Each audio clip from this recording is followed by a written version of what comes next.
Today we will be doing a body roll up. This step always initiates from the knees. Here's what it looks like.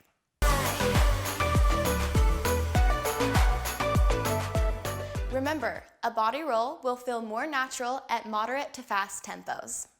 Let's do it. To help you see better, I'm going to turn to the side while I teach the step. Stand with your feet slightly apart and bend your knees and bring your hips forward, and as you straighten your knees, roll up through your body, through your chest, shoulders, and head last.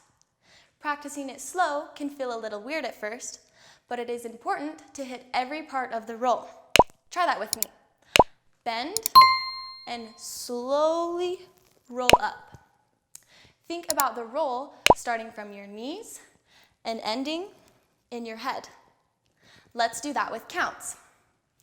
1, 2, 3, 4, 5, 6, 7, 8. 1, 2, 3, 4, 5, 6, 7, 8. Great. Let's do that with music for 4 counts of 8. 7, 8. 1, 2, 3, 4, 5, 6, 7, 8. 1, 2, 3, 4, 5, 6, 7, 8. 1, 2, 3, 4, 5, 6, 7, 8. 1, 2, 3, 4, 5, 6, 7, 8. Now you know how to do a body roll up. Great work, and make sure to keep practicing.